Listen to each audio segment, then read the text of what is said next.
When people talk about zodiac signs, the conversation usually starts like this: I am Leo, so I am dominant. She is a Virgo, so she is critical. He is a Pisces, so he is emotional. It sounds familiar. It sounds harmless. But something subtle has already gone wrong. A sign has quietly been reduced to a personality sticker, a label, a fixed identity.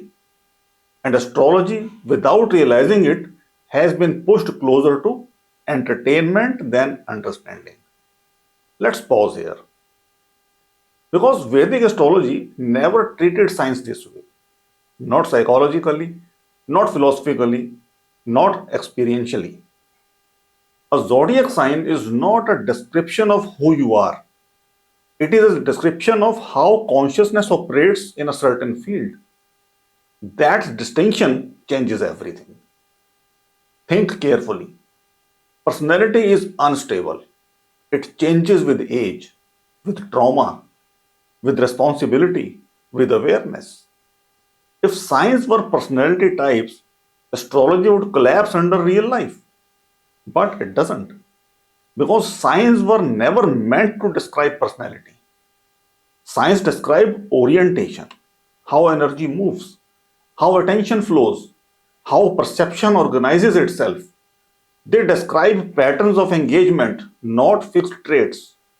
This is where pop astrology goes wrong, not maliciously, but simplistically. It mistakes expression for essence. Two people with the same sign can look completely different. Different maturity, different values, different behavior, yet the sign still functions accurately in both charts. Why? Because the sign is not saying what you will do, it is describing how you approach experience. In Advaita terms, a sign is a field of operation for consciousness, not identity, a lens. Atman does not become a sign. Atman operates through a sign. Just a light passing through colored glass does not become the glass. The light remains light. Only the expression changes. This is why reducing science to personality is not just inaccurate, it is philosophically shallow. Signs are psychological fields. Each field emphasizes a certain mode of awareness. Some fields are action oriented, some are perception oriented, some are relational, some are inward. None of them are superior, none are inferior. They are simply different modes of engagement. This also explains something important. You don't express your sign uniformly across life. In some areas, it feels strong, in others, it feels muted. That's because the sign interacts with the house, it interacts with the planet, the stage of life, the maturity of the individual. Pop astrology ignores all this. Classical astrology cannot. When someone says, I don't relate to my sign, it usually means one of two things.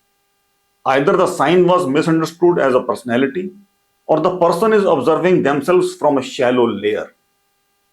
Signs operate deeper than habits. They shape. They shape instinctive responses, comfort zones, stress reactions, default ways of processing experience, not behavior scripts. Atman begins to understand this slowly. The chart is not describing who Atman is. The chart is describing the environments through which Atman experiences itself. This is also why growth is possible. If signs were identities, self knowledge would become self imprisonment. But astrology allows growth because signs are not cages, they are terrains. You don't escape a terrain, you learn to walk it consciously. This is where psychological depth enters astrology. A sign is not saying, this is you.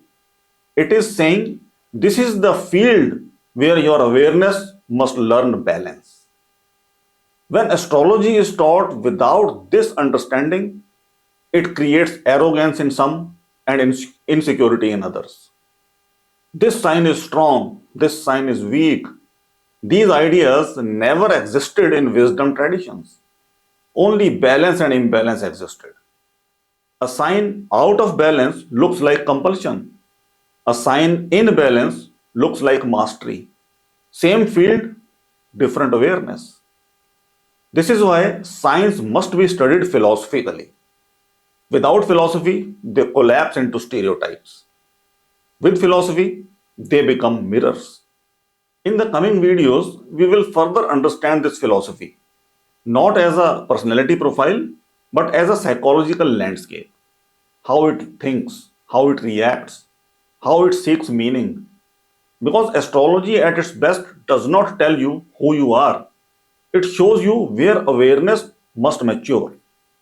If this way of understanding zodiac signs feels deeper and more accurate, it is because it comes from a philosophical foundation. This approach is developed fully in my book Vedic Astrology through the lens of Advaita Vedanta. The videos introduce the perspective. The book takes you into the complete framework where signs are explored as fields of consciousness, not labels of identity.